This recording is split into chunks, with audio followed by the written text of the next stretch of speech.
Bueno, buenos días.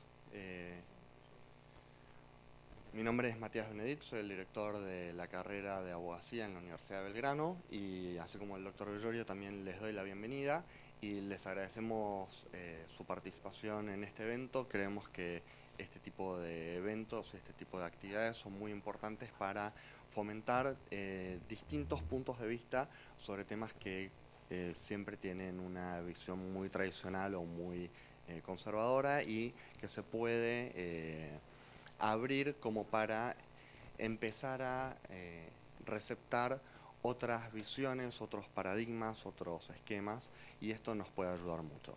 El panel que viene a continuación es un panel relacionado con el medio ambiente, que es un tema de gran importancia para la universidad. De hecho, en la carrera de abogacía, el decano es el titular de la materia de Derecho Ambiental, con lo cual generó una gran influencia de la materia en la carrera y además contamos con muchos programas de posgrado sobre esta temática. Así, este panel va a estar conformado por Luciano Cordón, que es un músico que también se dedica a la bioconstrucción y que ha desarrollado en el sur del país proyectos de bioconstrucción y que nos va a explicar en detalle en qué consiste. No me voy a poner a hablar de los elementos técnicos porque aparte no le voy a robar su exposición. Vamos a contar también con el doctor Andrés Di Pelino, que es directivo también de esta casa, eh, que se dedica a temas económicos, pero también dicta clases en la Universidad de Derecho en la Facultad de Derecho de la Universidad de Buenos Aires y tiene un gran conocimiento de temas sobre todo relacionados con energía y con energías renovables. Y también vamos a contar con la doctora Belén Aliciardi, que es una especialista, tiene estudios de posgrado en temas ambientales y viene desarrollando una actividad muy fuerte en esta área. El enfoque de la economía verde, el enfoque de la economía relacionada con el medio ambiente y teniendo en cuenta la sustentabilidad, es un enfoque que claramente va cobrando importancia porque todos sabemos que los recursos son limitados y que estamos utilizando más recursos de los que el planeta puede aportar para la cantidad de habitantes que somos. Por ese motivo, esta temática y esta problemática o el estudio de esta problemática deviene sumamente importante para un congreso como el que estamos sosteniendo en este momento. Así que bueno, los invito a todos los oradores y le invito a la doctora Adela Llerena a que suban al escenario para continuar con la actividad. Gracias.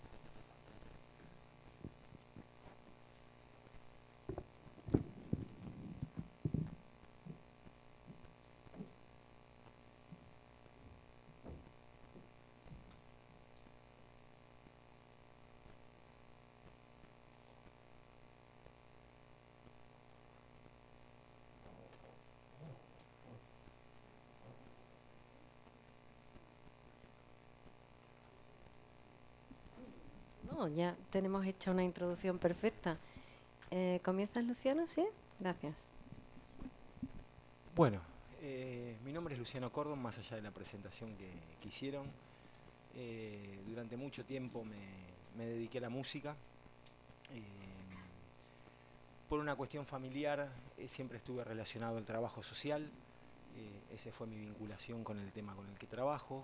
Trabajé durante varios años en el Ministerio de Desarrollo Social, trabajando en programas básicamente de regularización dominial, programa Arraigo, la Comisión de Tierras Fiscales Nacionales. Lo que hacíamos era regularizar barrios que estaban sobre tierras fiscales, en todo un proceso de censo, de capacitación, de organización de manzanas.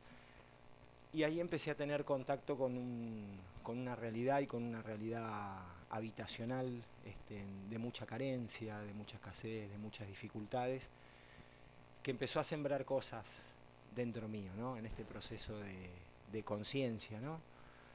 Y a partir de eso, al ser digamos, trabajar en el Estado Nacional, comencé a viajar por el país. Así conocí la Patagonia y me enamoré de la Patagonia. Y me fui a vivir ahí. Ahí es donde empecé a tener contacto con el tema con el que me vengo desarrollando en los últimos 10 años, que tiene que ver con la permacultura, más allá de la bioconstrucción, ¿no? La permacultura es un sistema de diseño para creación de hábitats sostenibles. Y tuve la suerte de estar presente en un momento clave en Bolsón, que es donde me fui a vivir, que fue la formación de un centro de permacultura que se llama CIDEP. Comencé a trabajar ahí. Ahí fue donde empecé a tener contacto y aprender a construir con mis propias manos.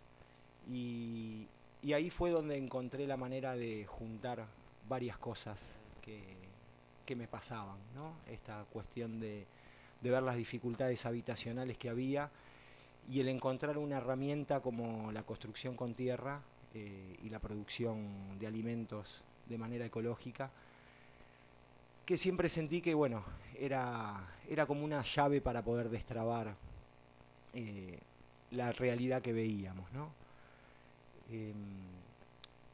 En el marco de la permacultura y del movimiento de transición, siempre hablamos del pico del petróleo, ¿no? Ayer en el taller de Dragon Dreaming, Ronald varias veces dibujó curvas de cambios y de situaciones en las que estamos viviendo, y bueno, estamos en lo que se conoce como el pico del petróleo, ¿sí? Estamos en el máximo consumo de hidrocarburos, con un límite claro de la capacidad que tenemos de extracción. Eso implica que la manera de construir y la manera de producir, tal cual la conocemos hoy, no es sostenible en el tiempo. La construcción con tierra, más allá de las bondades, yo voy a tratar de hacer eje en la cuestión económica y en la cuestión de conciencia, ¿no? La construcción natural tiene un montón de bondades desde la cuestión de la salud, que es muy importante, desde lo social, pero me voy a basar principalmente en la cuestión económica. Los mecanismos que tenemos hoy en día para construir son insostenibles, están subsidiados, hacemos miles de kilómetros para poder transportar los materiales con los que construimos, más allá de que a nosotros una bolsa de cemento percibamos que nos cuesta lo que estamos pagando, en realidad hay toda una cadena de sostenimiento de ese precio que no se va a poder sostener a lo largo del tiempo, ni siquiera en el corto plazo posiblemente. Esa es una de las llaves que tiene la construcción en tierra, el poder construir con los materiales del lugar, ¿sí? En realidad la bioconstrucción básicamente es la construcción con materiales naturales, con materiales del lugar. Eso nos permite seguir pudiendo construir casas más allá de los recursos energéticos que tengamos, ¿sí? Tenemos una tradición de 15, 20, 30.000 años construyendo con tierra. Hoy todavía en el mundo por lo menos un tercio de las personas que lo habitan siguen viviendo en casas de tierra. Tenemos incorporado dentro de nosotros las técnicas y la manera de construir.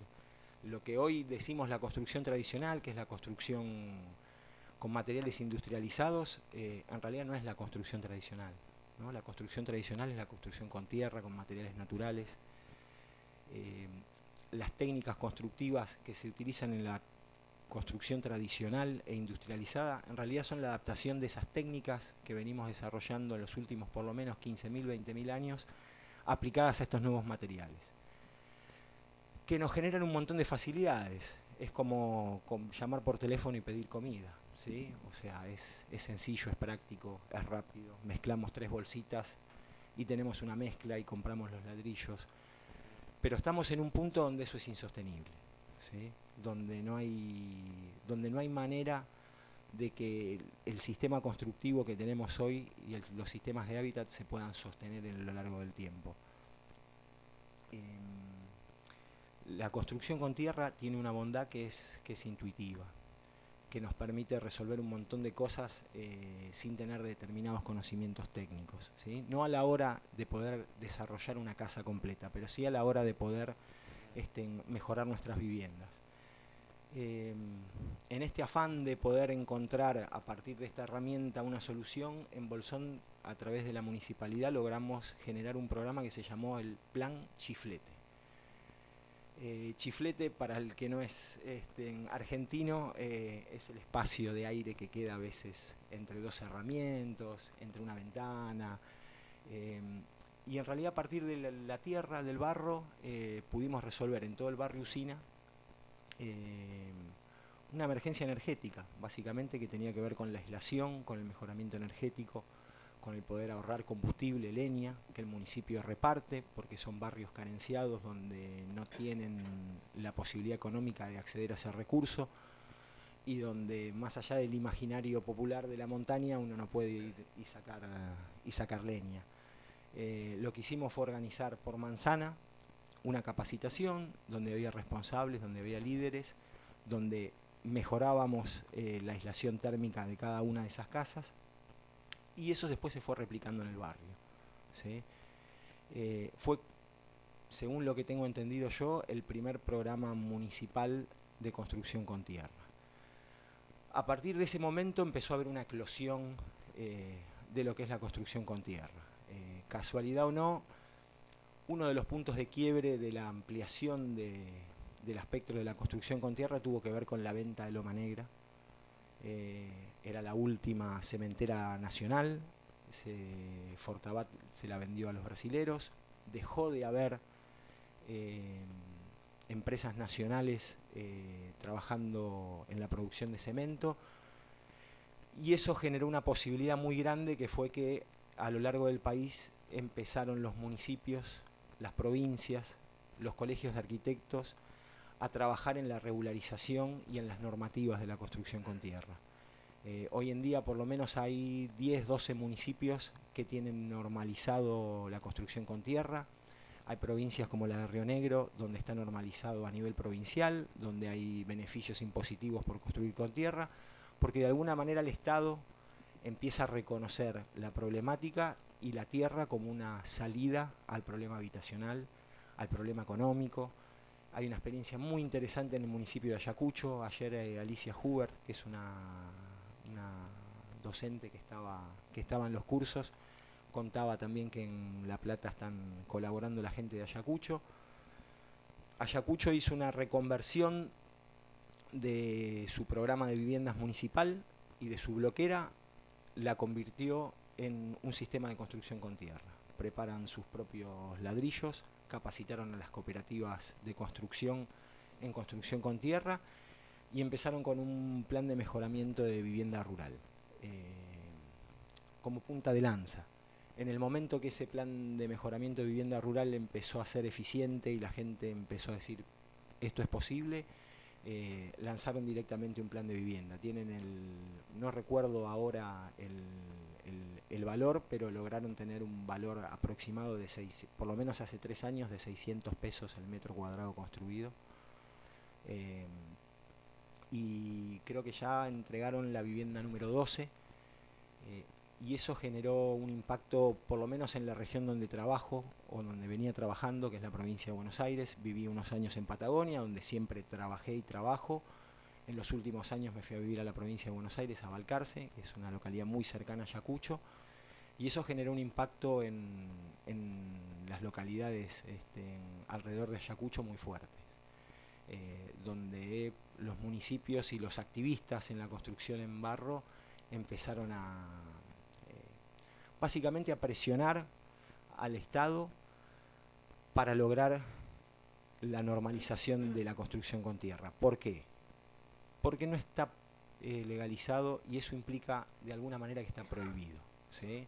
La presión de las cementeras en un momento en Argentina, por miedo a perder el negocio,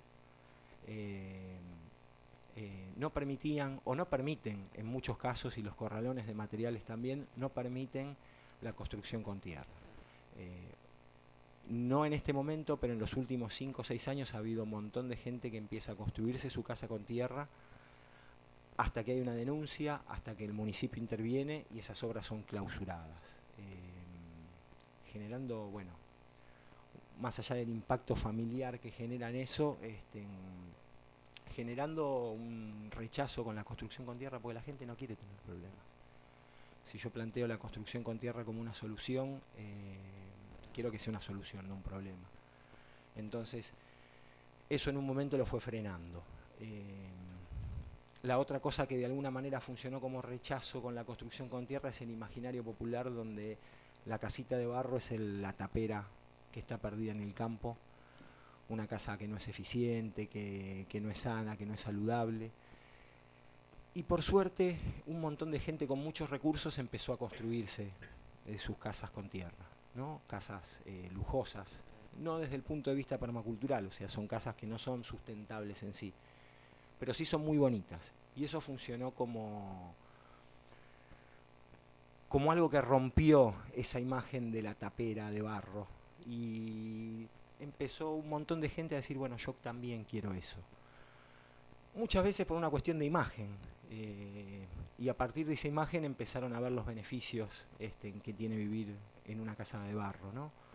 Más allá de la cuestión económica, esto que hablaba de la cuestión de la salud, la tierra tiene la capacidad de respirar, las viviendas donde nosotros vivimos no tienen la capacidad de respirar, el barro permite a partir de esa respiración una humedad ambiente interna de la casa de un 50%, que es lo ideal para poder respirar.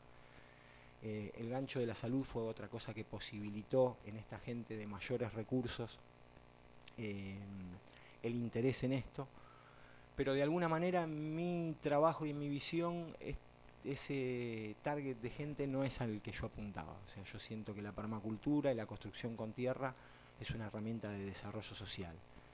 Y siento de alguna manera en mi trabajo en los últimos años tiene que ver de alguna manera cómo podemos llevar esta herramienta de desarrollo a la gente que más la necesita. Estamos en eso, ¿no? La verdad que no es un camino fácil, tenemos muchos inconvenientes que tienen que ver con la normalización y con la legalización, porque para poder acceder a esos barrios carenciados, de alguna manera esto tiene que ser legal, en eso estamos trabajando. Y una de las cosas que a mí me llamaron la atención cuando empecé a trabajar con la construcción con tierra en el ámbito del desarrollo social es lo que genera en el barrio, en la gente, en la familia, que básicamente tiene que ver con la autoconstrucción. Históricamente la familia se hacía en su casa. Ronald, ayer vos contabas, por ejemplo, de la tradición de cuando una familia se casaba, la tribu o la comunidad le construía la casa. Eso es una tradición que la tenemos incorporada y que la hemos roto hace muy poco. No es que esto sucedía hace miles de años, sucedía hace 50, 60, 70 años en cualquiera de los lugares donde nosotros vivimos. Y es maravilloso el poder construirte tu propia casa, ¿sí? El poder construirla con tu familia, con tus amigos, empieza a tener otro valor que no tiene que ver ni con la economía, ni con la eficiencia, ni con la salud, tiene que ver con la espiritualidad, ¿sí? Y con el ser consciente de que ese hogar que estamos construyendo lo construimos entre todos. Empieza a generar vínculos, empieza a generar relaciones en un tejido social que se ha ido rompiendo paulatinamente, y en los últimos 30 años de manera terrible. La construcción con tierra genera el restablecimiento de esos vínculos, ¿sí? El poder empezar a conectar de vuelta. Se genera un movimiento de mingas en toda Latinoamérica, de gente que colabora con el otro desinteresadamente en ayudar a hacerte la casa. Para mí eso es maravilloso, ¿sí? O sea, el solo hecho de poder participar de esas experiencias me llena, y a cualquiera los invito, al que nunca haya pisado el barro o trabajado con sus propias manos el barro y el haber hecho una casa, el poder participar, aunque sea de un pedacito, el sentir de ese pedacito de esa casa le hice yo, ¿no? es un regalo, ¿sí? Y de alguna manera la espiritualidad tiene que ver mucho con esto del regalo. Ayer una de las cosas que me llevé del taller de Dragon Dreaming era esto de los neuropéptidos y de lo que pasa cuando regalamos, ¿no? Eso pasa cuando participamos de la autoconstrucción, de una minga, de la construcción colectiva de una casa. Nos lo llevamos nosotros, más allá de lo que estamos dejando. Pero volviendo a la economía, lo fundamental de la construcción con tierra tiene que ver con el no desplazamiento de cientos de miles de kilómetros de los materiales de construcción. Esto es insostenible. Y lo mismo pasa con el área de la producción de alimentos. Es un tema mío, lo tiro. Yo tengo un problema con lo orgánico, ¿sí? ¿Por qué? Porque el orgánico es un sello, ¿sí? Cuando hablamos de orgánico hay como dos líneas. De alguna manera podemos hablar desde el orgánico, desde lo biológico, que eso implica que no usamos fertilizantes, abonos ni agroquímicos. Por otro lado hablamos de una certificación, ¿sí? Desde la permacultura y desde la agroecología, que la agroecología tiene un montón de analogías con la permacultura, y la agroecología básicamente es la disciplina que produce alimentos sanos y ecológicos a mayor escala. Está implicado el factor social, el factor económico, las relaciones de trabajo. Yo puedo generar un producto orgánico e ir a comprarlo y que eso implique incluso trabajo esclavo, ¿sí? O sea, una de mis misiones en estar acá de alguna manera era alertar con esto del orgánico e invitarlos en realidad que compren productos agroecológicos, no orgánicos, ¿sí? Lo orgánico es un beneficio para mí como consumidor, ¿sí? Pero ahí se termina el beneficio. Estamos trasladando fertilizantes y materiales para producir a miles de kilómetros y no estamos generando un cambio en la manera de producir esos alimentos. Básicamente lo único que hacemos es reemplazar los mecanismos de abonado y de fertilización. Tiene toda una gran campaña que tiene que ver con la salud, tiene que ver con un gran negocio, al cual no critico como negocio, pero sí critico las condiciones laborales que se generan a partir de eso orgánico. La agroecología en realidad lo que invita es a generar una relación de confianza, de conciencia de lo que estamos consumiendo, de conciencia de cómo eso se está produciendo. Invita a conocer al productor, ¿sí? A conocer al que se acerca, y básicamente es también producir en el ambiente en el que estamos las cosas que se pueden producir y no con monocultivo. Lo orgánico también es monocultivo, ¿sí? Podemos comprar frutillas orgánicas, hierbas, grandes extensiones, y quedarnos tranquilos con nuestra conciencia, pero sin embargo seguir alimentando el mismo sistema. Entonces en realidad yo los invito a generar relaciones de confianza con el vendedor y con el productor de alimentos con el que están consumiendo, y pasar a comprar productos agroecológicos y comprarle de manera directa al productor. Bueno, seguiría hablando un montonazo más, pero bueno. Gracias. No, Seguro que nos dirías muchas cosas interesantes, pero no podemos.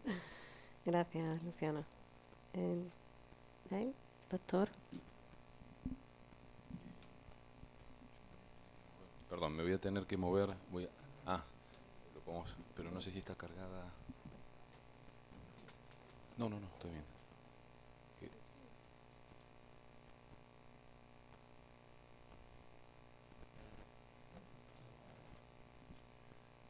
Es la que dice Di Pelino, Economía Consciente, la del centro. Esa, sí. Sí.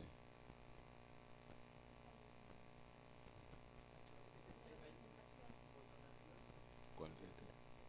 Ese. Sí. Pero te lo tengo que dar hacia. No sé si llego. Sí, que me parece que no llego con la señal. Si no, no te preocupes, ok. Ok. Ahí. Sí, este. Ahí está, bueno. Perfecto, gracias. Me voy a venir un poquito para acá, si les parece. Bueno,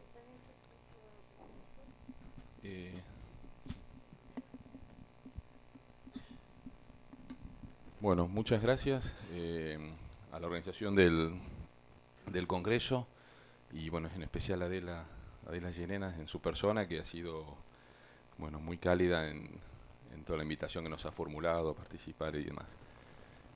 Yo pertenezco, como dijo Matías, a la Universidad de Belgrano, soy el director de la carrera de Economía y me he especializado, soy digamos un economista de la energía.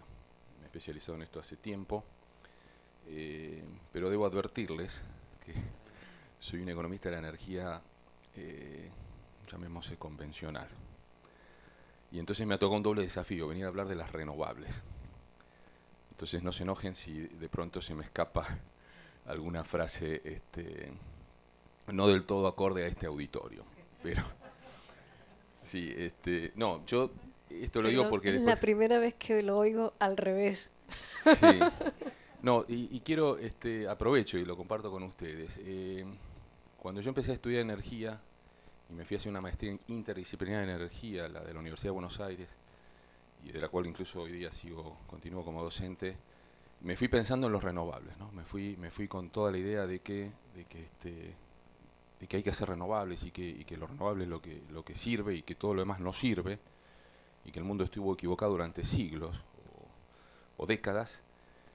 Y entonces pareciera que uno da la vuelta, pasa por los renovables, te enseñan todos los renovables, no sé, desde el eólico, bueno, hasta te vas hasta el mareomotriz, das toda la vuelta y no sé por qué después todos volvemos a los combustibles fósiles y nos volvemos a quedar ahí.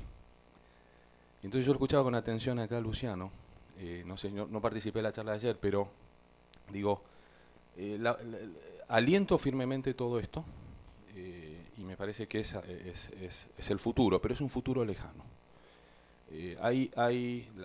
No sé si para bien, para mal, de la humanidad, hay fósiles para rato. No creo que ninguno de nosotros llegue a ver el fin de la era del combustible fósil, sea en su versión convencional o no convencional, shale oil, shale gas, etcétera. Entonces esto es un esfuerzo tremendo para aquellos que lo buscan alentar, porque uno tiene que ir en contra de la corriente, ¿no es cierto? Y eso cuesta mucho. Y sin apoyo de los estados, y sé que España ha hecho un esfuerzo muy grande en ese sentido, sin el apoyo de los estados se vuelve prácticamente, a mi criterio, casi inviable, porque, y esto es un congreso de economía, ¿no? El incentivo final del empresario es la rentabilidad. Entonces, y está bueno lo que yo escuchaba antes aquí del profesor, que está bueno cuando uno obtiene la rentabilidad con satisfacción y con respeto y con un criterio, digamos, humanista. Pero es que si no hay rentabilidad no hay empresas.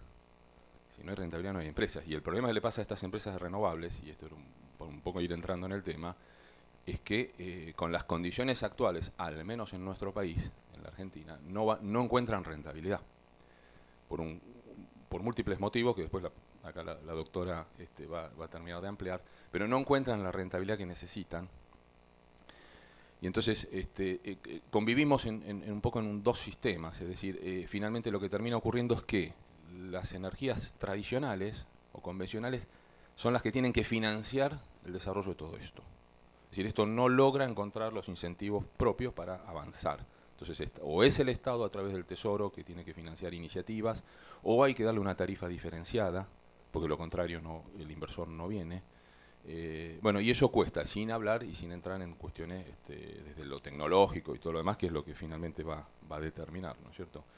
Bueno, esto yo voy a pasar rápidamente, porque traje esta presentación, pero después queda y ustedes la pueden ir viendo. No sé si se alcanza a ver, bueno, allí el área, este área es los fósiles, esto es a nivel mundial, ¿no es cierto? Es a nivel global, es cerca del 80% en el mundo, ¿no es cierto? Después tenemos un 20% de renovables, algo chiquito en lo nuclear, por ahí uno erróneamente cree que lo nuclear es significativo y en el mundo no lo es, a nivel mundial lo nuclear no lo es. Los nucleares, por supuesto, intentan siempre esto colarlo acá adentro, ¿no? Se dicen que lo nuclear debiera ser considerado renovable. A mi entender, no. A mi entender, no, pero muchos dicen, no, es una energía limpia. Entonces, como es limpia, esto es discutible, hay que meterlo dentro renovable. Y como en última instancia hay uranio para, no sé, milenios, si se quiere, el horizonte, el límite, así, en términos matemáticos, es infinito. Bueno, si tengo uranio para toda la eternidad y la energía es limpia, ¿por qué no la pongo acá adentro? Yo creo que no corresponde. Después tenemos diversas formas de renovables. Yo aquí, bueno, ustedes van a ver las modernas renovables, las tradicionales, biomasa, etcétera, ¿no? Y con relación a todo lo que sea biocombustibles, una advertencia, ¿no? Porque todos nos decimos los biocombustibles renovables. Sí, pero el biocombustible, ¿de dónde sale? De la tierra. Entonces sale de la tierra y yo le estoy quitando entonces, si se quiere, así para decirlo burdamente, alimentos a millones de personas para satisfacer no sé, un compromiso, una ley, una meta que algún gobierno haya puesto, etcétera, de que tal porcentaje de las naftas tiene que tener un componente de biocombustibles. Y al mismo tiempo entonces estamos dándole al maíz, dándole a cualquier, ¿no es cierto?, cereal para hacer energía, que por cierto después termina siendo muy rentable para el empresario, porque acá se ha ganado mucha plata con eso, pero que finalmente para la humanidad no sé qué beneficio tiene eso, ¿sí? Entonces por ahí digo, ¿por qué no me quedo directamente con el petróleo o el gas? Bueno, allí voy a ir un poquito más rápido. Bueno, estas láminas ustedes las... bueno, la hidro, ¿no? La hidro, que es otro tema interesante, ¿no? Que, bueno, está dentro de lo renovable, pero siempre está como aparte, porque como que no es una renovable moderna o no es... el recurso hídrico sí, sin duda es, podríamos decir, eterno, pero sabemos de los daños ambientales que causa, sabemos de las complicaciones y en última instancia de las inversiones que requiere, ¿no? Porque por eso funcionan como centrales de base siempre las hidro, porque las inversiones se pueden, en el mejor de los casos, recuperar en 40, 50 años, si tengo una tarifa razonable. Si no la tengo, no lo recupero nunca. Por eso las inversiones mayormente han sido todas de los estados para construir represas hidroeléctricas. Bueno, allí está la participación y alguna variación y tasas de crecimiento en este último tiempo de distintas fuentes. Me quedo con la solar, que ha sido bastante significativa en términos de crecimiento, y en menor medida lo eólico. Estos son todos datos, bueno, obtenidos de fuentes internacionales. Allí ustedes pueden ver la participación, los bastones, el azul es lo eólico, está lo solar, está lo bio, está lo geotérmico. Lo geotérmico es eso chiquitito que está ahí, es prácticamente mínimo. Y podemos ver, en este caso, algunos países desarrollados, ¿no? O en vías de desarrollo, bueno, y nuevamente remarco el caso de España, ¿no? Que yo siempre lo estudio y lo presento como muy interesante porque ha hecho un esfuerzo muy grande en todo el tema, en especial eólico. Esto es una estadística en términos de trabajos. Pareciera, digamos que, bueno, la bioenergía en puestos de trabajo sería, ¿no? O porcentajes, tómenlo como el universo de, bueno, 7.7 millones de trabajos, y ahí se ve un poco la distribución entre aquellos que trabajan en el sector de bioenergía y todo lo que está en lo solar, ¿no es cierto? Que es muy significativo porque requiere de mucha y especializada mano de obra todo lo que es solar, porque es bastante complejo, porque no es solo fabricar paneles. Hay todo un trabajo muy fuerte de instalación, hay todo un trabajo muy fuerte de las baterías, que es toda una ciencia en sí misma, ¿no? Bien, bueno, siguen algunos números internacionales. Vemos un crecimiento nuevamente muy significativo, por lo menos en términos porcentuales, en lo solar. que ha sido muy, muy importante. Y bueno, estas otras variaciones yo las dejaría de lado porque no son relevantes. Es decir, acá me quedo con lo solar y lo eólico como principal elemento. Bueno, allí algunas, digamos, tenemos dos periodos. 2005 contra 2015, 10 años toma esta estadística, y entonces ustedes pueden ver ahí lo más, digamos, lo más oscuro es el avance, es decir, el desarrollo en términos de políticas para el sector. Luego, me vengo a la Argentina y a modo, digamos, un poco introductorio, que después la doctora va a desarrollar más en profundidad, nosotros tenemos una ley del Congreso de la Nación, la 26.190, que bueno, sobre el tema renovables puso algunos objetivos, que debo decirles que hasta la fecha no se han cumplido, y dudo que se cumplan. Que es introducir para el año 2016, que es el año que viene, el 8% en consumo eléctrico. Debe de ser provisto por energías renovables. Bueno, estamos muy, muy lejos de eso. Lejísimo, diría. Es decir, si sumo en la matriz energética argentina entre, digamos, las térmicas, bueno, todo lo que sea petróleo y gas en generación, estoy arriba del 90%. Arriba del 90%. Si eso además le meto lo nuclear, y bueno, finalmente lo renovable me queda en valores mínimos, ahora unos pocos puntos. O sea que llegar al 8 va a ser como muy complicado. Pero bueno, la intención estuvo, y la propia ley marca algunas condiciones y algunos beneficios en términos impositivos, por ejemplo, para las empresas que se introduzcan en la generación a través de renovables, por el lado del IVA, por el lado de ganancia, por el lado de los bienes de capital, etcétera. Luego, esta ley fue modificada, tratando incluso de mejorar las condiciones en alguna medida, y dejar más en clara las cosas. Incluso ahí aparece la posibilidad del tema del crédito, de que se prioricen líneas de crédito que vayan a financiar proyectos de energías renovables. Un poco sería ese el argumento. Después tenemos una resolución del año 2011 de la Secretaría de Energía que empieza de alguna manera o empieza a buscar reglamentar todo lo que la ley decía, ¿no es cierto? Porque pasaron varios años, entonces lo que la ley decía no se podía poner en práctica porque no había reglamentación. Bueno, finalmente la Secretaría de Energía de la Nación saca esta resolución, que es que vale la pena aquel que le interese por ahí profundizarla, y bueno, y allí marca algunas cuestiones.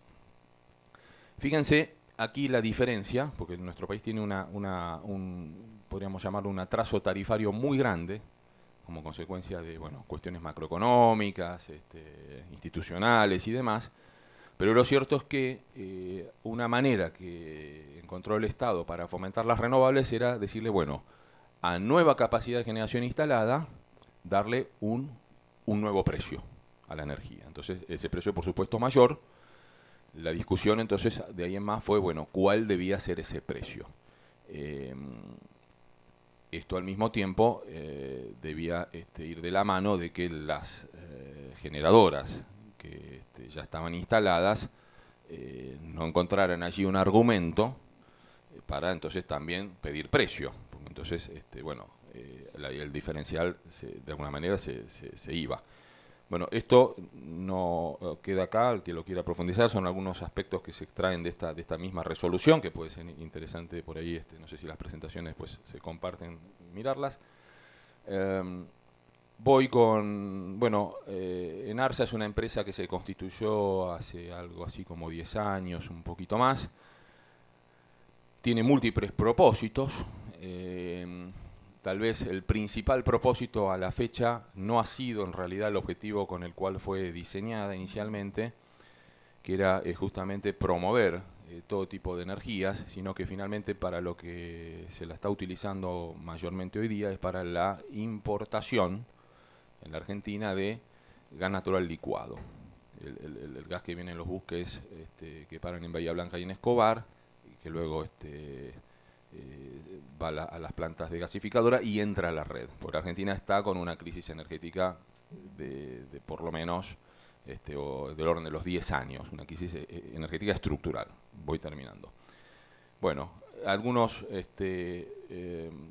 lo eólico, para que ustedes vean cómo evoluciona, o sea, ustedes pueden ver allí lo mismo lo solar, que evidentemente hay una inercia, ¿no? Es decir, las curvas tienen una clara tendencia creciente.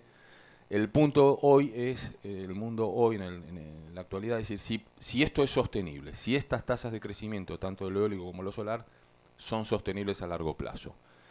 Yo entiendo que con una caída del precio del crudo en menos de término de un año, de más de $100 el barril, a la mitad, o incluso menos, la mayor parte de todos estos proyectos que estaban en carpeta han sido dejados, como se dice, los evaluadores dicen, bueno, quedan en stand-by hasta nuevo aviso, o no es que sean rechazados, sino que se quedan ahí en carpeta o aguardando que vengan nuevas condiciones, porque todo lo renovable va a crecer en la medida que el incentivo no solo sea voluntarista, sino que en la medida que haya precio y rentabilidad. Entonces, si el precio de los convencionales es muy alto, el renovable tiene atractivo. Si ocurre lo contrario, si el precio de los convencionales decrece y se deprime, lo renovable, en términos de rentabilidad, pierde atractivo. Entonces ahí hay un delicado equilibrio que son los gobiernos, a mi entender, los estados, los que tienen que ver cómo lo alientan, sin desviar una formidable masa de recursos de otras que tenían inicialmente otros destinos a las renovables, ¿no? Porque no se trata acá de decirle, bueno, elimino los planes sociales y me pongo a hacer financiar renovables. Bueno, allí hay algunos ejemplitos, se hicieron, el gobierno de la Ciudad de Buenos Aires, por ejemplo, movió su sede acá en la ciudad, se fue para Barracas, puso solar, algo hizo bueno, son ejemplos, ¿no? De que hay una cierta señal de parte de los gobiernos de los estados, nacionales y provinciales, de alentar esto en la medida de lo posible. No me detengo con la biomasa, ya cierro.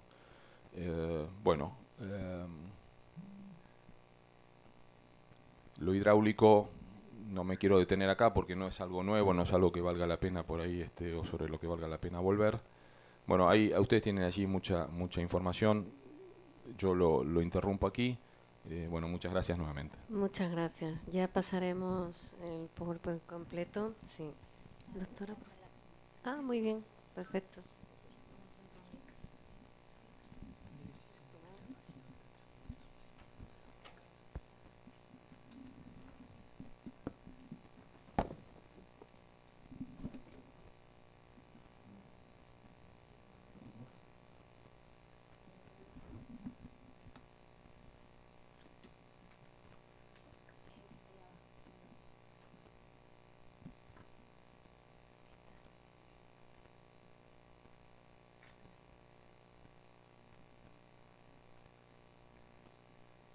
Bueno, primero y antes que nada, muy buenos días a todos. Agradezco mucho la invitación para venir a exponer este congreso, especialmente en la persona de la doctora Adela Llerena. Es un placer con quien he compartido el panel y muchas gracias a todos ustedes.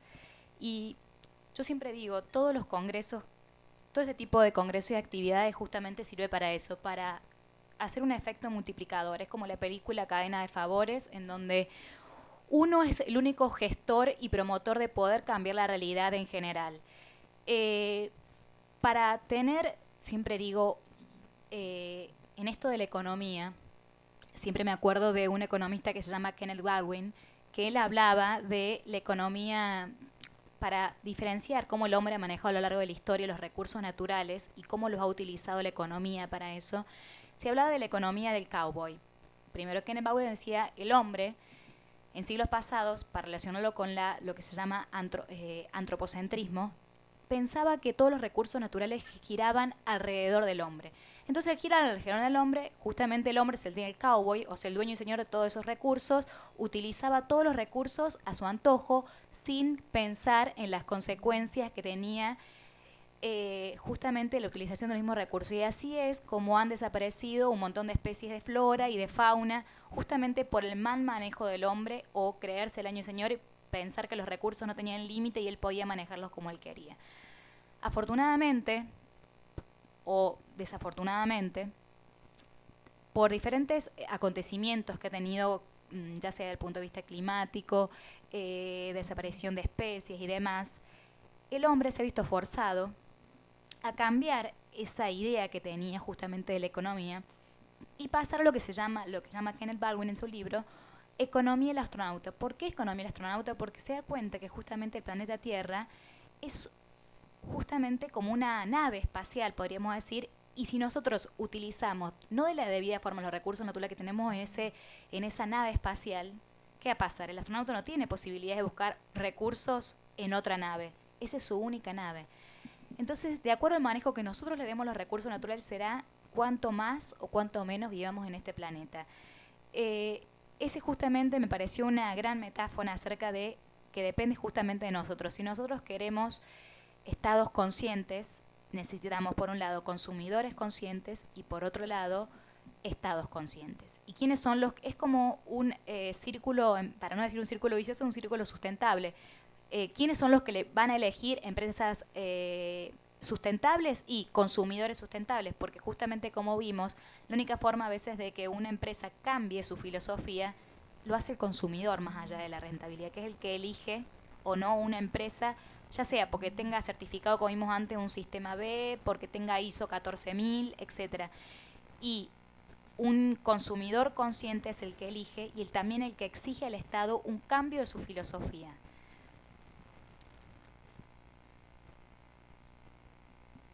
Bueno, con respecto a los combustibles fósiles, muchas gracias.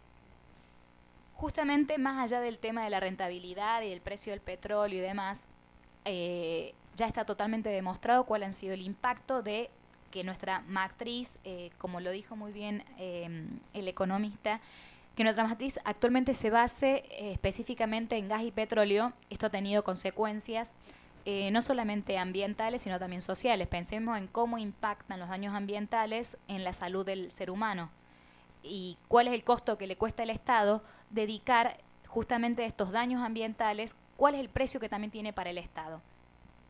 Por eso es que se ha cambiado y a veces uno se pone a ver, pensemos que este año, yo tengo la esperanza de que este año en la COP15 de París, todos los estados que van a tratar por el documento que va a sustituir al protocolo de Kioto acerca del cambio climático, si estamos en el anexo A o en el anexo B, si somos países desarrollados en vía de desarrollo, cuál es nuestro compromiso con el planeta acerca de las emisiones de dióxido de carbono y los demás gases de efecto invernadero.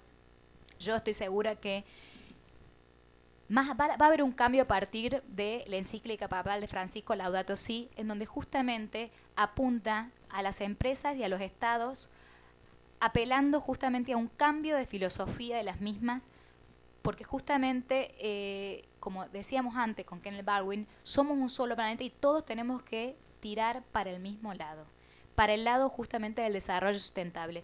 Y las empresas y las energías renovables apuntan a uno de estos puntos. Hay 1 millón de declaraciones en todo el planeta, tanto de regionales a tipo Mercosur o europeas de la Unión Europea, etcétera, que apuntan a cuál es el nivel que debe haber de energías renovables. Porque actualmente, lamentablemente, esa es la imagen acerca de cómo hemos basado, justamente como se vio recién en la filmina del economista, nuestra matriz energética principalmente en gas y petróleo. Por eso lo que se debería suceder es justamente lograr un cambio de esa matriz energética. Y para lograr un cambio de esa matriz energética tiene que haber primero, como vimos, un cambio de filosofía. Afortunadamente, los países latinoamericanos tenemos muchísimos recursos naturales que si los destináramos a las energías renovables, podríamos el 100% de las matrices energéticas nuestras provenir directamente de energías renovables y no de gas y petróleo. Pensemos que hay países que nosotros en Argentina lamentablemente estamos muy lejos, que como decía aquel doctor, muy lejos de ese 8% esperado de la ley 26190. Actualmente podríamos, depende de cómo sumemos, llegar lamentablemente a un 2 y un 3%, y pensamos que el 2016 es el año que viene, con lo cual lamentablemente las esperanzas de llegar a ese 8% de energías renovables en nuestra matriz lo veo muy alejado. Por eso el año pasado se hizo un proyecto de ley para modificar la 26190 del senador Marcelo Gunle, que es lo que pretendía, que tiene media sanción. Estamos esperando que ahora en esta semana se logre la otra media sanción. Él exige que las empresas que son grandes consumidores de esa matriz energética estén obligadas, de manera gradual también, a contribuir en este 8% de nuestra matriz energética, para que las mismas empresas produzcan, digamos, se autoabastezcan de energía. Esa sería una gran contribución que, más allá de los beneficios impositivos y demás que trae la ley, sería una forma de llegar a ese 8%. Ahí tenemos la matriz energética. Ven ustedes ahí la representación del petróleo y del gas, y en otros primarios ahí está incluido las hidroeléctricas. Muchos diferencian entre las pequeñas hidroeléctricas y las grandes hidroeléctricas, porque las pequeñas hidroeléctricas no tienen tanto impacto en el medio ambiente circundante. El tema de la nuclear, ya lo explicaron muy bien, y el tema del resto de las energías renovables. A lo largo del país, si nos ponemos a hacer un mapeo de las mismas, encontramos diferentes energías renovables bien distribuidas, con lo cual vemos que somos un país muy rico en recursos naturales, pero lamentablemente justamente por cuestiones de la macroeconomía estamos destinando nuestros recursos a, ahora estamos a full con el tema de vaca muerta, shale gas, etcétera, que bueno, por un tema justamente de costos, las energías renovables no están marcadas como una prioridad. Sin perjuicio de eso, hablaron recién del plan de Genren, que de la empresa Enarsa, que es para promover la compra porque justamente las empresas dicen, si yo voy a invertir en energías renovables, tengo que tener asegurada una tarifa, porque si no, no voy a invertir. Y bueno, justamente estos planes de Genren 1 buscan asegurarle a la empresa por una determinada cantidad de energía de fuente renovable, un determinado precio por el tiempo, para no tener sorpresa y saber si con ese precio les conviene o no invertir y si van a poder recuperar la inversión. Bueno, otros organismos del Estado, hablando desde el punto que uno dice, bueno, si uno quiere estados sustentables, tiene que haber consumidores que exijan que el Estado sea sustentable y consumidores que exijan que las empresas sean sustentables.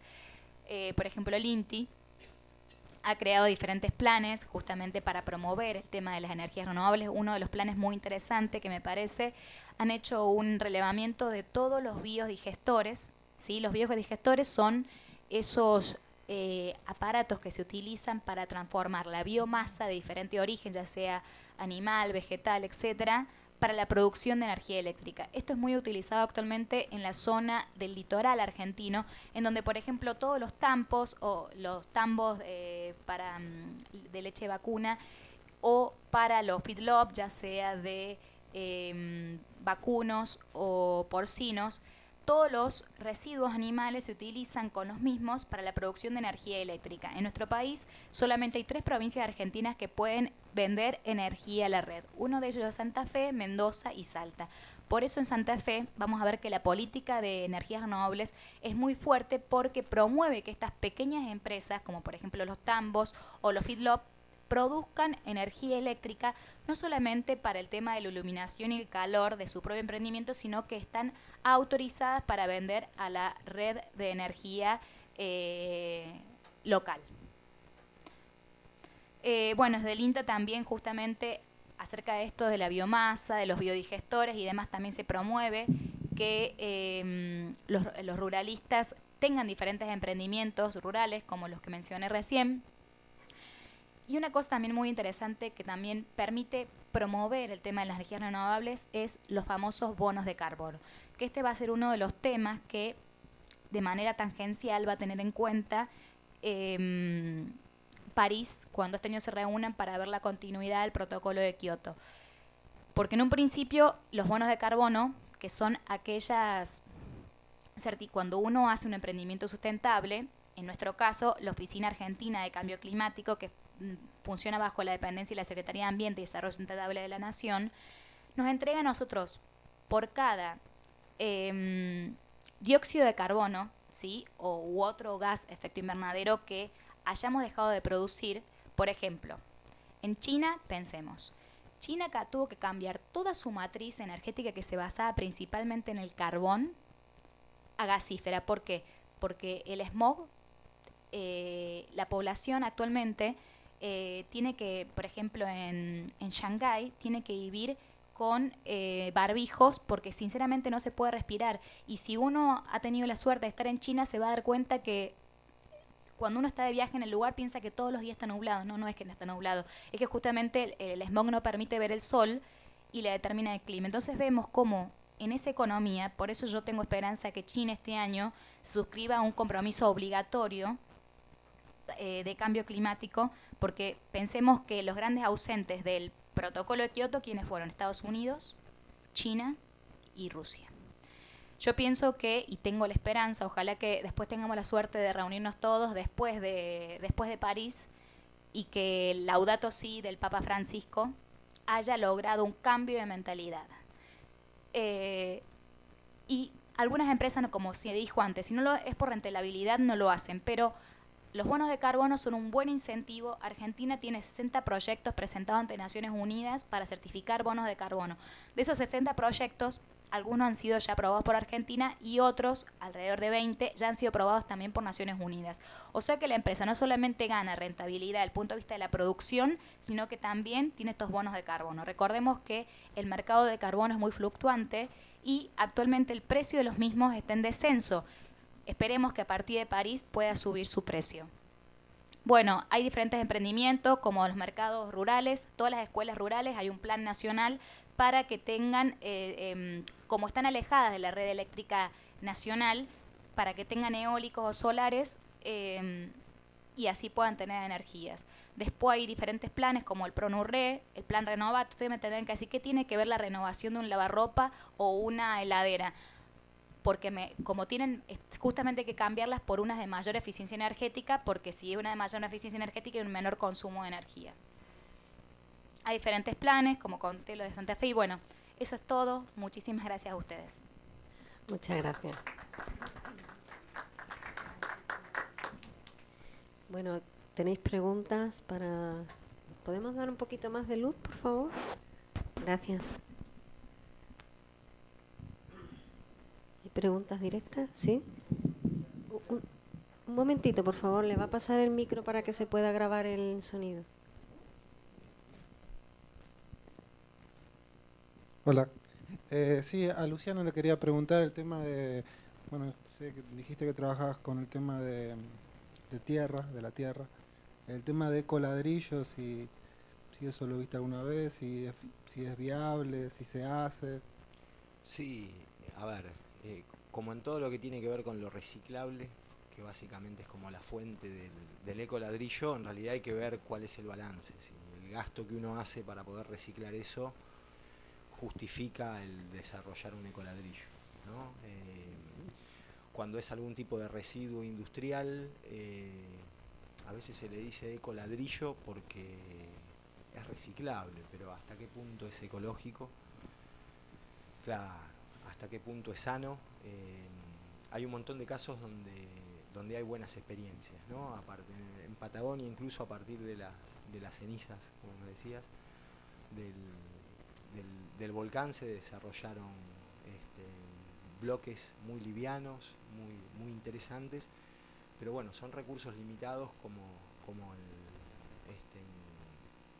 como todo lo que tiene que ver en general con lo reciclable, donde estás utilizando desechos. La verdad, el adobe es un ecoladrillo, ¿sí? Entonces, a veces, ¿por qué darle tanta vuelta a eso, ¿no? Yo he visto ecoladrillos hechos con resinas plásticas, baterías rellenas. Se están haciendo ahora, por ejemplo, ladrillos en base a papel, en realidad pasta de celulosa. Yo creo que es viable, pero hay que ver realmente si vale la pena reciclar ese material, generar ese coladrillo, o directamente en realidad trabajar con alguna otro tipo de técnica que no tenga que ver con un bloque, ¿sí? Sino con algún sistema de tapial o de relleno de pared que no genere el gasto de tener que reciclar ese material, ¿no? En todo lo creo que es una cuestión de un coeficiente en todo lo que es reciclable, es como relativo, ¿no? Y la palabra eco a veces se pone simplemente porque es reciclable y no anda. Lo que se utiliza mucho como eco ladrillo son las botellas PET, rellenas y presionadas. Creo que es un muy buen mecanismo para reducir los volúmenes de basura que van a los basurales. Por otro lado, yo no sé si me haría mi casa con ladrillos PET. Con eso un poco de alguna manera te respondo, pero bueno, de acuerdo a cuál sea el material y el costo para reciclar ese material y generar el bloque, es viable. Ahora, si me preguntas a mí, el mejor ecoladrillo es el Adobe. ¿Sí? No, gracias. ¿No? Sí.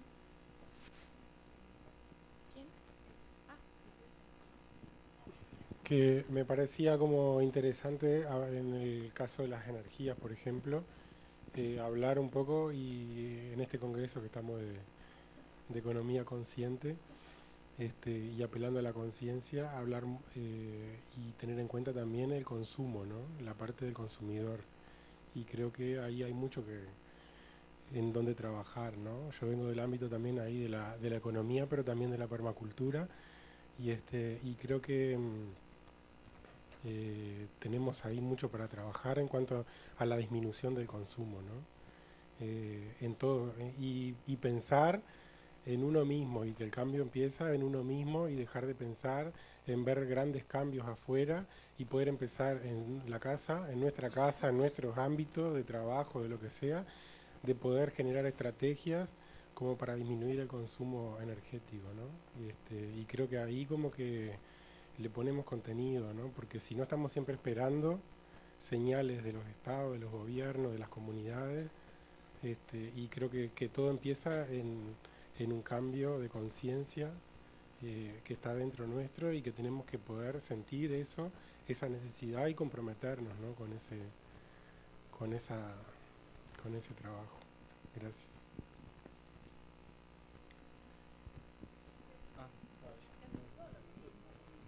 Perdón, si me permite. Sí, claro que sí. Te puedo.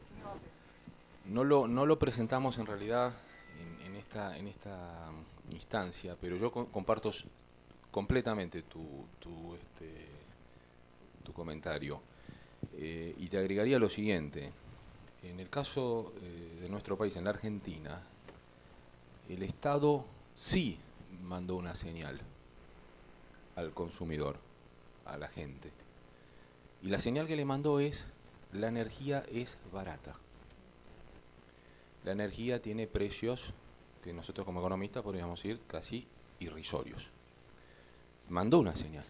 De la salida de la convertibilidad para acá, con el congelamiento de las tarifas, con el atraso tarifario, con todos los demás otros bienes aumentando de precio y la energía quedando congelada, le mandó señales a la gente. Y le mandó las señales en el peor de los sentidos, alentando la irracionalidad en el consumo. Alentando la irracionalidad en el consumo. Tengo profesores, docentes de esta universidad, amigos que viven en sus casas y me dicen: mira, yo en el verano, yo enciendo todos los aire acondicionados al mismo tiempo. Si salgo el domingo a comer con la familia a algún restaurante, yo dejo todos los aires encendidos. ¿Por qué? Porque no me vale nada la energía. Y porque, bueno, cuando vuelvo a casa me gusta abrir la puerta y sentir el efecto shopping. ¿Viste? Me entra el aire frío así. Sí, son docentes universitarios y gente con títulos de grado, con maestrías, que enseñan macroeconomía, que enseñan microeconomía, y dicen: sí, mi función de utilidad individual es: la energía no vale nada, malgastarla. Por completo. Decía un ex secretario de Energía hace poco tiempo atrás, dice: no puede costar la factura de luz bimestral en tu casa menos que una pizza. Eso es una locura. Entonces el Estado sí mandó la señal. Otros estados han mandado exactamente la señal contraria. El caso de Brasil, el caso de otros países que claramente le dijo, bueno, mira, cuando Brasil tuvo una crisis muy seria hace unos años atrás, en materia de consumo de energía eléctrica, porque tuvo un episodio que te puede ocurrir una vez en un siglo, que las cuencas, la hidroelectricidad alcanzó sus mínimos por el caudal de los ríos, dijo, no, acá esto no es broma, acá todos se ajustan, empezando por los consumidores residenciales, y vamos a priorizar la energía a las industrias. La Argentina hizo exactamente al revés. Castigó a las industrias, le corta el gas en invierno, le corta la luz y favorece al consumidor y favorece este despilfarro energético fenomenal, que después terminamos pagando todo, de alguna manera.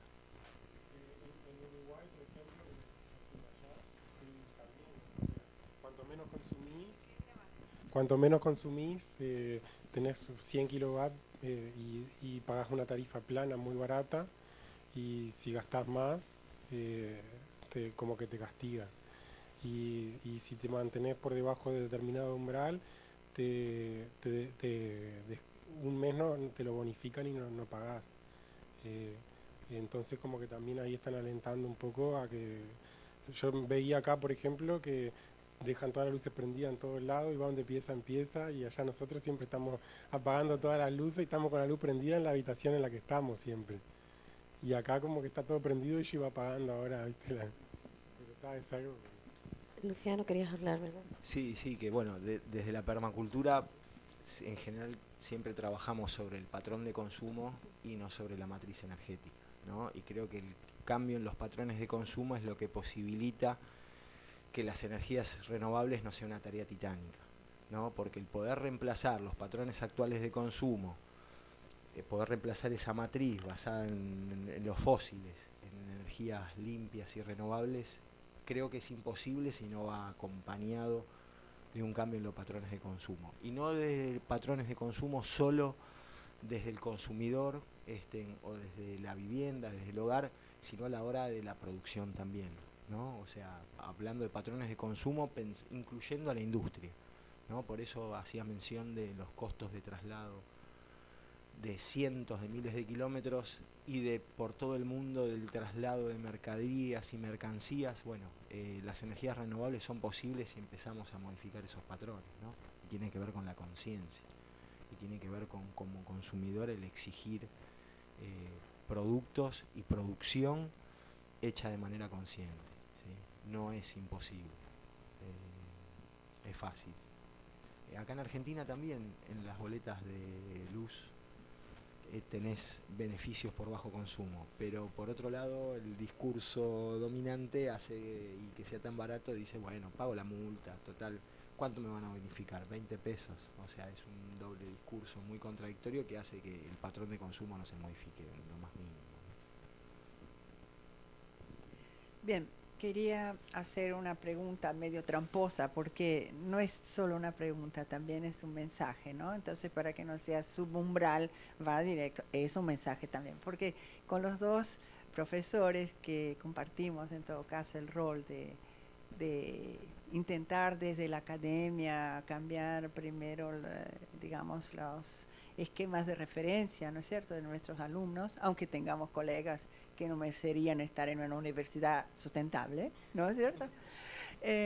Digamos, creo que era lo siguiente, quería compartir esa experiencia de un proyecto cuando se lanzó la primera etapa del programa Conectar Igualdad. Yo fui una de las, digamos, pioneras que estuvo tratando de dar economía distinta a la escuela secundaria para formar más escuelas y demás. Entonces ahí armé una materia economía basada en eso, y aprendí porque no sabía, porque además los libros, los dos, los encontré de manera casi accidental, ¿no? Para el colega de la primera presentación es el abordaje de la economía azul de Gunther Pauli, que le quería, digamos, como así recomendar, si no lo conoce, como complemento de esa visión de que hay que dejar definitivamente de contaminar menos y pasar a no contaminar.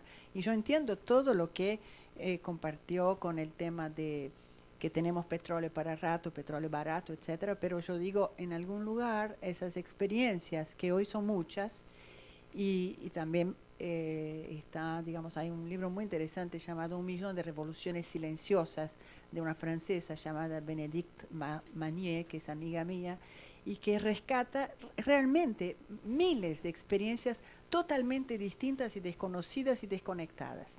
Y para la colega, y con eso así termino, es la economía circular de nuestra compatriota Ellen MacArthur. ¿Por qué? Porque China, Holanda, algunos países escandinavos están empezando a usar ese abordaje de la economía circular, que es sin basura definitivamente, ¿no? O sea, lo que nosotros hacemos en casa, plantando la plantita, no. Ella es como que está muy comprometida con ese movimiento, y hay congresos internacionales en los cuales comprar una heladera en una economía circular significa entregas tu heladera y además el productor cuenta que va a hacer pieza por pieza con la heladera vieja, ¿no es cierto? O sea, como una forma de enfrentar a la matriz energética global.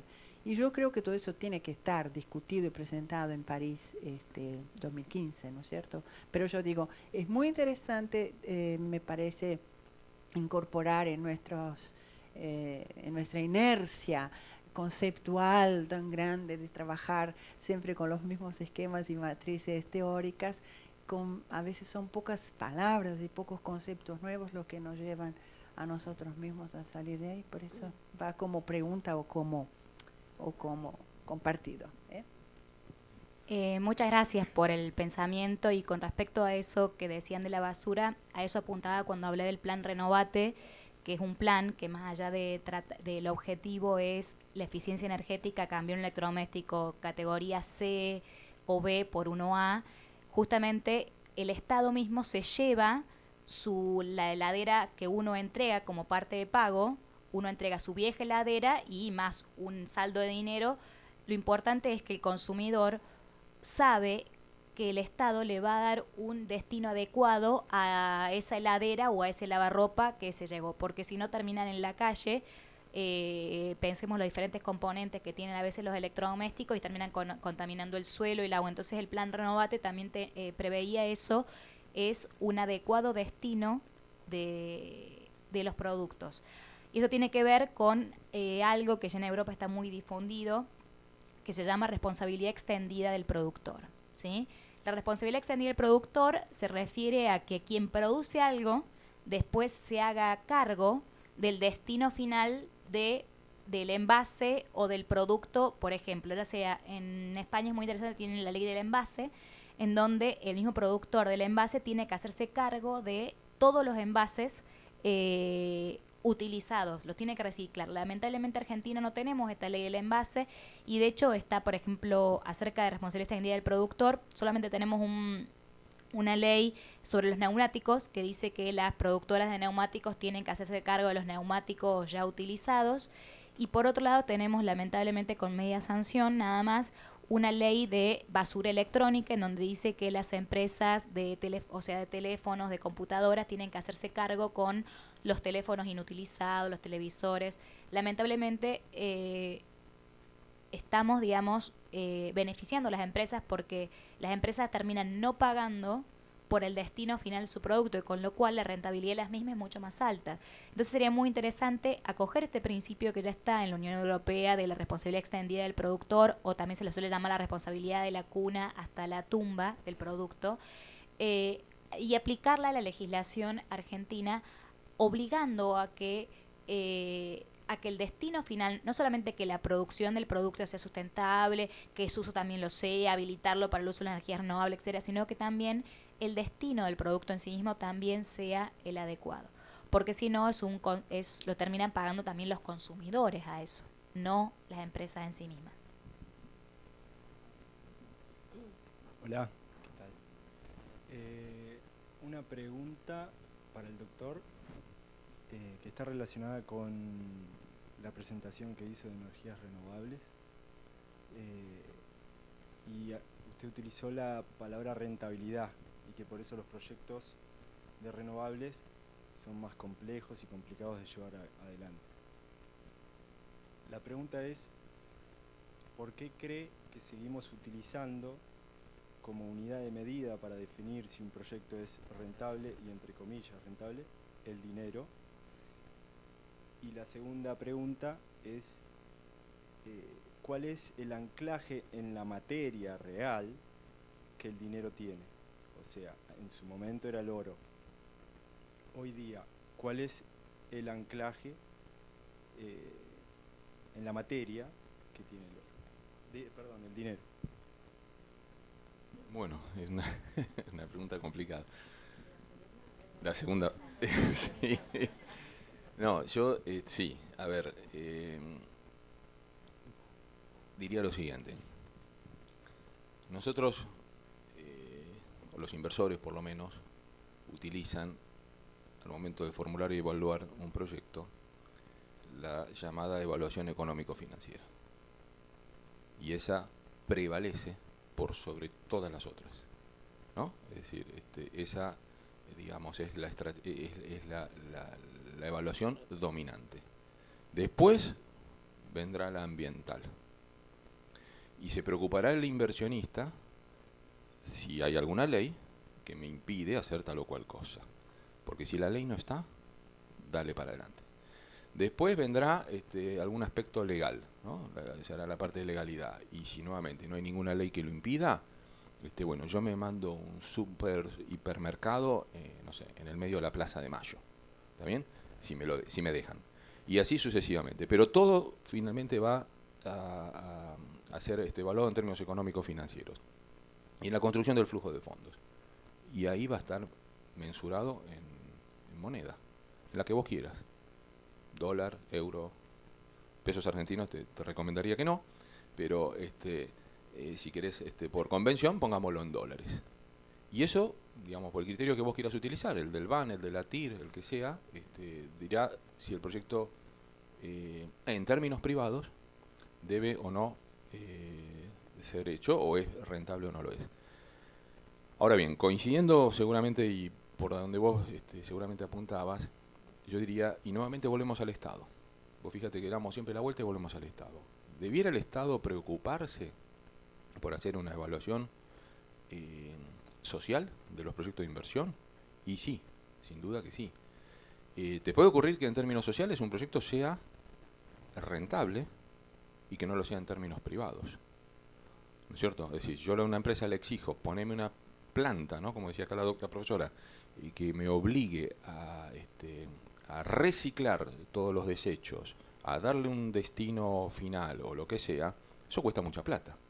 ¿Quién la paga? ¿El consumidor? ¿Con un precio mayor del producto? ¿Lo socializamos? ¿Lo pagamos entre todos? O sea, son discusiones ya mucho más de fondo. En última instancia, bueno, no me quiero meter en la mesa financiera para ponerme a discutir, digamos, porque además es complejo el tema, ¿no? Si las cosas las medimos por su valor, por su precio, ¿no? Entonces, vendría... Sí, espero, si viene, no sé, bueno, acá me están intimando. Viene un economista marxista y te va a decir una cosa. Viene un economista neoclásico y te va a decir otra. Y cada uno tendrá una opinión, y son todas válidas. Pero, desafortunadamente, en el mundo, o no sé, prevalece, hay un mainstream, que es el pensamiento dominante en economía, que está mucho más cercano a la escuela neoclásica que a cualquier otra. Yo me quedo con, como decía acá la profesora, con la encíclica de Francisco, e incluso me quedo con algunas de Benedicto, que son interesantísimas también, y me quedo con los economistas que han trabajado con él, en Italia, Samani y otros, y me quedo también con la escuela social de mercado alemana, y es interesantísimo, y ojalá todas esas ideas puedan ir avanzando sobre el pensamiento económico dominante. Desafortunadamente, el desafío en realidad tal vez sea, va a haber que romper unos cuantos paradigmas. Yo creo que eso es lo que ustedes están haciendo, y Cerebro, ¿no? Ustedes están, con toda esta actividad que hacen, están buscando eso, romper paradigmas. Y en el caso de la energía, bueno, es un flor de desafío, ¿no? Porque el mundo no funcionaría sin energía, la vida como la conocemos no estaría sin energía. No podríamos haber hecho este congreso sin energía. Es decir, estaríamos en las cavernas, ¿no es cierto? Frotando piedras a ver si hacemos fuego. Volveríamos, no sé, 2000 años, 3000, 5000, 10.000 para atrás. Bueno, esto ya vino para quedarse. Ahora el punto es ver cómo lo hago más eficiente. Y yo, acá, como decía uno de los participantes, ¿hay que crear conciencia en el consumidor? Sí, pero el consumidor per se no la va a crear. Tiene que haber incentivos. Y los mejores incentivos serían que los propios estados, que somos todos, alienten el consumo eficiente. ¿No es cierto? Aliente que el factor de consumo por hogar, por familia, por individuo, o baje. Porque hemos crecido en la intensidad del uso de la energía, con el paso de las décadas, a valores insostenibles, como bien dijo Luciano, insostenibles. Este mundo no puede sostenerse 100, 200 años más para adelante en estas condiciones. Probablemente, no sé, ni siquiera 50. Pero es un desafío formidable de todos, es decir, de economistas, abogados, ingenieros, técnicos, asociaciones, ONGs, etcétera, ¿no? Pero bueno, es el desafío, sin duda, y hay que romper el paradigma.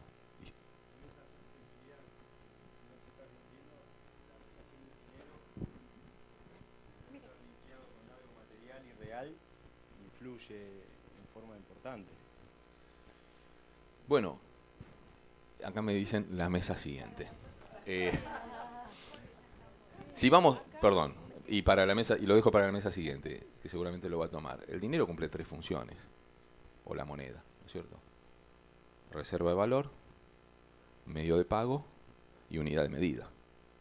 Si cumple estas 3 funciones, es dinero, es moneda. Si no las cumple, será otra cosa, una cuasimoneda, una pseudomoneda, el patacón que sacó Rukauf, ¿se acuerdan? Bueno, no es el momento, pero digo, Sí, es que quiero hacer una pequeña reflexión y es para los tres. Hemos hablado aquí de crear conciencia, de consumo, de empresas, de legislación. Obviamente la legislación siempre va por detrás, ¿no? Porque si no seríamos futurólogos. Pero ¿cómo creamos conciencia? Por un lado, el profesor dice que los estados deberían intervenir y un poco dar pie a que el consumidor se haga cargo, ¿no? O tome, en fin, se entienda qué es lo que está pasando. Y por otro lado, el consumidor pide que el Estado facilite el que se pueda, no sé, hacer otras cosas que sean más sustentables. Entiendo que todo parte un poco de la educación, ¿no? Entonces, ¿cómo opinan ustedes que se podría fomentar esto? Porque es obvio que es como un círculo que no tiene mucha salida. ¿Cómo podríamos salir para que lo que estamos haciendo hoy aquí sea algo constructivo, algo creativo y que entre todos, pues no sé, se nos ocurra algo con lo que romper esa dinámica o con lo que construir? Y yo creo que las herramientas son claras y obvias, ¿no? O sea, tiene que ver con la educación, con la comunicación, con la promoción, pero básicamente tiene que ver con el cambio de paradigma. Hasta que no cambiemos el paradigma y el modelo a imitar por el consumidor y por la sociedad sea otro, es como un camino que siento como complejo. No hay que dejar de hacerlo, pero en realidad es que tiene que ver también con los patrones de consumo, es cambiar el paradigma, cambiar el modelo, el intentar llegar a otro lugar a partir de la educación, ¿sí? De la comunicación, del compromiso y de la conciencia, ¿sí? Es una pregunta sin respuesta. Si tuviéramos la respuesta concreta de cómo modificar el paradigma, como decías vos, no estaríamos haciendo este congreso, porque no sería necesario. Bueno, ahora el tema es cómo aunar todos esos esfuerzos. Creo que es el trabajo en red, el conocerse, el comunicarse, pero no es la herramienta en sí, sino el poder lograr el cambiar el lugar a donde llegar, ¿no? Creo que esa es la clave. Hasta que no cambiemos el hacia dónde ir, todo es parche, todo es reemplazar una herramienta por otra, por ahí un poquito más eficiente, pero no deja de ser un parche. Y siempre es ¿no? Todos los mecanismos posibles me parece que hay que utilizarlos, ¿sí? Me parece que es fundamental. Y en el cambio de paradigma está esto de la rentabilidad. La rentabilidad es un patrón válido en la energía, ¿no? O sea, habría que cambiar de alguna manera ese paradigma de rentabilidad en algo tan importante como la energía, que es el motor que mueve todo. Tendremos que estar dejando de hablar de rentabilidad en la energía, ¿no? Es una pregunta, o sea, la energía tiene que estar en manos de los privados, tiene que estar en manos del Estado, tiene que tener rentabilidad, tiene que tener rentabilidad económica, o simplemente con una rentabilidad social alcanza. Son preguntas nomás, pero creo que tienen que ver con ese cambio de paradigma y bueno, y el aprovechar lo que tenemos para poder generar ese cambio, ¿no? Bueno, continuando, bueno, para responder un poco la pregunta, más que para dar una respuesta, es un pensamiento, tanto los empresarios como los ciudadanos, como los funcionarios del Estado, todos salen o salimos todos del mismo lugar, de la escuela y del hogar, con lo cual sería importante que el tema de la educación ambiental sea una materia obligatoria en todos los niveles primario, secundario y universitario, en general, como una forma de incentivar justamente a los futuros funcionarios del Estado, a los futuros empresarios, y también desde el hogar, porque la educación es básica en todos los ámbitos, tanto desde el punto de vista de los valores como el punto de vista de la sustentabilidad. Se aprende en la casa y en la escuela, de los compañeros, de los amigos, de los colegas. Eso nada más. Todos venimos del mismo lugar y vamos al mismo lugar. Eso. Lo siento. ¿Es breve o...? Es breve. Sí, pues... No sé. Te hago una pregunta. Me quedó resonando eso que dijiste sobre el petróleo, digamos. Obviamente hablar del pico del petróleo ya está obsoleto después de que apareció todo el petróleo no convencional, de que en Estados Unidos ya hay petróleo, de que hay petróleo por todos lados. No entiendo por qué seguiría la guerra, bueno, ese es otro tema, pero la pregunta puntualmente es ¿por qué crees entonces que podría subir el precio del petróleo? ¿Por qué tenés esa idea? Vos lo dijiste como ojalá suba el precio del petróleo. ¿Vos creés que eso es posible a partir de todos estos pozos no convencionales? Bueno, a ver, y no me quiero extender mucho tampoco, pero sí, el precio va a volver a subir. Lo que no sabemos es cuándo ni cuánto. Porque en la medida que el recurso, por más que se vayan descubriendo nuevos yacimientos y aparezcan nuevas tecnologías que te permitan recuperaciones secundarias, terciarias, no convencionales, etcétera, y bueno, y se pongan en nuevos recursos, con el paso del tiempo y el crecimiento de la población y si la intensidad del consumo sigue aumentando, el recurso se va a empezar a volver a ser más escaso y la lógica económica, esto digamos, irá a las curvas de oferta y demanda, van a determinar que el precio vuelva a subir. En la medida que el precio de los convencionales vuelva a subir, para ponerle un nombre, el barril de crudo, nuevamente las renovables van a volver a entrar en valor. Entonces, o sea, esto ha sido un golpe durísimo. Este año, digamos, para las renovables, la caída, casi la mitad, prácticamente la mitad, ha sido un golpe durísimo. Pero se pueden recuperar en la medida que el precio vuelva, ¿sí? Ahora, esto ya pasa por la geopolítica. Es decir, cuando al rey de Arabia Saudita se le ocurra, y el rey saudí diga, ahora quiero el precio del petróleo de vuelta a 100, y volverá a 100. Y esto no lo va a resolver ni el ayatolá de Irán, ni el señor Maduro en Venezuela, ni Obama en Estados Unidos. Esto lo va a resolver las monarquías sauditas del Golfo Pérsico. En este momento la cosa está puesta en esos términos. Ahora, si después Estados Unidos te manda nuevamente la quinta flota al Golfo Pérsico y hace, bueno, eso ya escapa este Congreso, sería para otro ámbito de discusión, pero bueno, está todo abierto, pero yo creo que va a subir, tiene que volver a subir, no, este precio es, entre comillas, artificial. ¿Sí? Al final hizo de futurólogo. Bueno, pues muchísimas gracias. Sí. No, le dije a Adela, compren acciones de las petroleras. Pero no, es un chiste, no lo hagan. Bueno, muchas gracias a los tres y a todos por las preguntas. Y bueno, un aplauso se merecen enorme, ¿verdad?